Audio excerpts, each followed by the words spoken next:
Alright, we're at day 3. Somebody's fancy the boy because he isn't going on his own mount. He is out cold right now. He just got back from surgery. So what's new, day 3? Last night was rough. They kept coming up with different tests they wanted to run, labs they wanted to do, and so they kept coming in to pull blood. And he got to the point where this morning he was so distrustful of anybody trying to get close to him or even to do like blood pressure. He would just go a little bit hysterical, and I don't blame him. He's had his IV changed 3 times in the last 24 hours. 4, I guess, if you count the port. We'll talk about that in a second.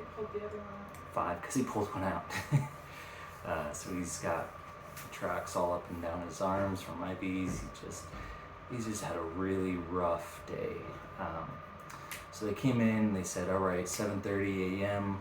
You guys are gonna have a CT scan. We're gonna scan the chest to see if there's any other cancer anywhere else, just to make sure this is an isolated thing. And so they did that. That went really well. I went down with them. Had this really cute pirate ship painted on it and everything. Hey, come here. You okay? Yeah. Alright. Mandarin oranges, apples, Just strawberries. relax. You're alright. And then some ice cream.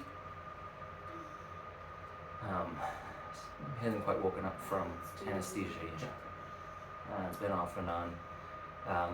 So the CT scan went great. Everything else has come back great. We were scheduled to go into the OR at 10:30 this morning.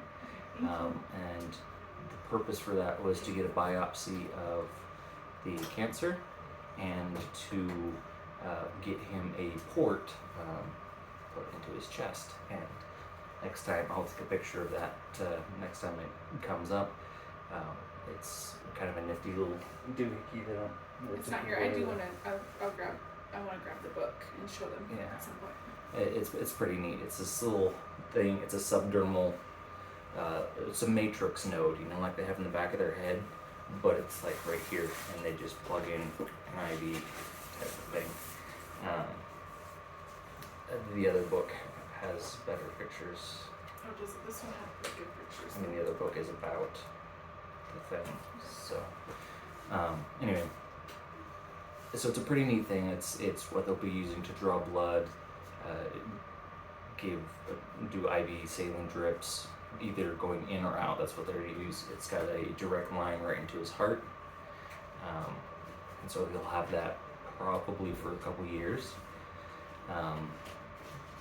So he's got that now. However long treatment is. So whenever he's cleared and they know they won't have to do anything, then they can take it. It is removable. It's not permanent. It's semi-permanent. It's permanent enough that you can take a bath, go swimming, things like that with it, and it's not going to be like infected or anything. But they can also pull it out when they're done with it. So that's what he just got back done. We were scheduled at 10:30. He actually went back at 4 p.m. The frustrating part about that was that he wasn't allowed to eat since midnight, and he didn't really have an appetite, and so he didn't really eat the day before or the day before that, and so finally it's catching up with him, and he is just starving, and he keeps asking for food and juice, and we're like, we can't, because we were supposed to go to the operating room 6 hours ago. Finally they... Yeah, let me get one. So this is kind of what it is. So that little bump right there is... that's the port. This is that leads to the heart. This is the device that they're able to So this is his chest, so it's going to poke out, but it's under the skin. And they get the needle and they poke it through so they can just pull the blood and stuff straight from his heart rather than having to poke his arm. They give us some like lidocaine cream to put on the port about 30 to 60 minutes beforehand to numb it so that they can stick him and have it not hurt. So, but it just stays there until he's done with treatment, whenever that is. So, at this point, moving forward, we are waiting on the results of the biopsy. Our team Leahy. Hold on, I want to show them this too. So that's the port right there, and it's under the skin, but do you see how it connects to the heart? Anyway, that's all. Anyway, I was saying, our team Leahy. Leahy. Lehey. That's Lahey. Lahey. That's the name of our team. We've got a whole group of people that are focused. I'm sure they have multiple cases, but they're our main people.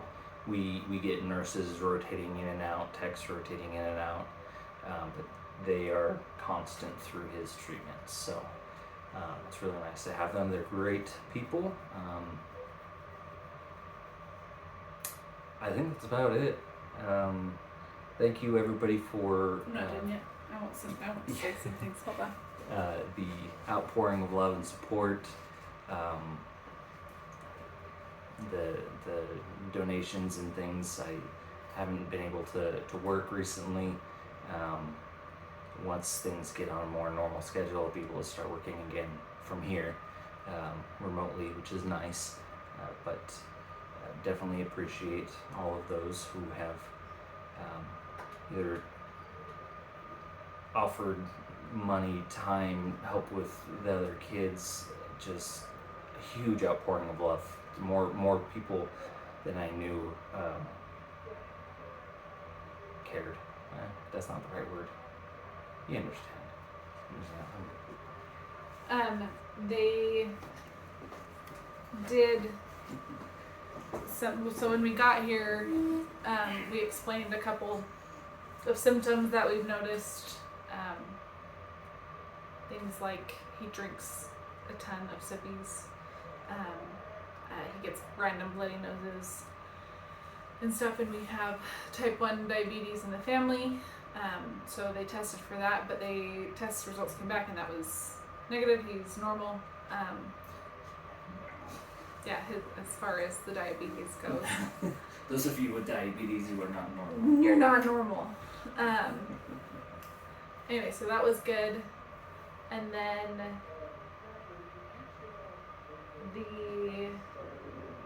we don't know, I'm sure Dane has said this, but I'm going to rephrase it, I think. We don't have a timeline because we don't have a game plan. Like literally right now, it's kind of just day by day. The only relatively sure timeline they've given us is they said you will be here for probably about a week, and then we'll for sure have a game plan and we'll be able to give you more information. So, Super helpful. Yeah, it is super helpful, and I want to make sure they have all the information, all that jazz, so it's fine. But, so we don't know how long treatment is, we don't know what chemo he's getting, we don't know how many rounds he needs, we don't know when he will get the mass removed, we don't know anything. It's just a lot of really good guesses. We're telling you. But after this surgery, we'll be able to gather enough information that we'll be able to make a roadmap, as they call it, and move on from there. So, and we'll update you with that whole thing. But as of right this second, we just have to wait for, what did they say, pathology? Is that who Yeah, they send the biopsy So to. yeah, they send the biopsy to pathology, and they have to run it through a bunch of different tests. And they said it can take up to 48 hours, but they generally have a good idea.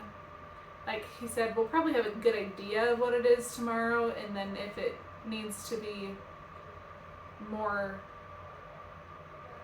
specialized, processed further, if we're confused as to, like, if it's pretty cut and dry, it is, well, Wilms, then it's Wilms, and then we'll get a confirmation later that if it's like, yeah, this is Wilms, but we don't know which subcategory it is, they don't really care what subcategory it is, they just need to know it's Wilms. So, but they won't give us a subcategory until Tuesday, so we don't have an official diagnosis until Tuesday-ish.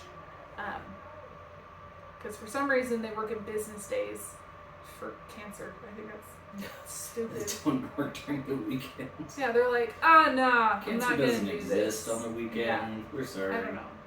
I just feel like that's super weird. Anyway, so as of right now, we're just kind of playing it day by day, hanging out, making sure he's comfortable. We're keeping him on Tylenol and oxycodone. That's pretty much all we can do.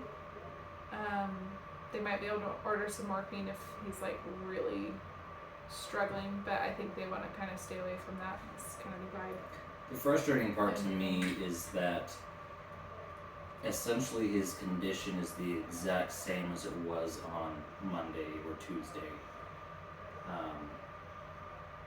Because we can't do anything until they know what it is for sure. And so everything's prepped, but the mass is still there. He is a tiny bit more comfortable the majority of the time because of the pain meds. So that's good. But he's also being properly traumatized by all the needles and the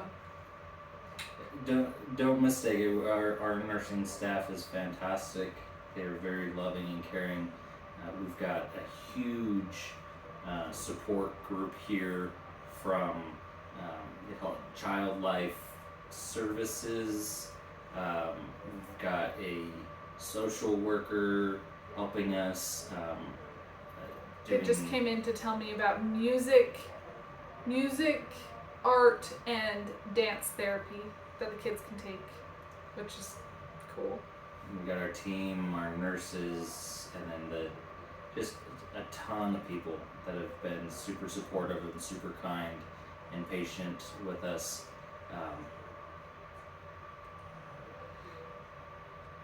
Even though it has been fairly hard on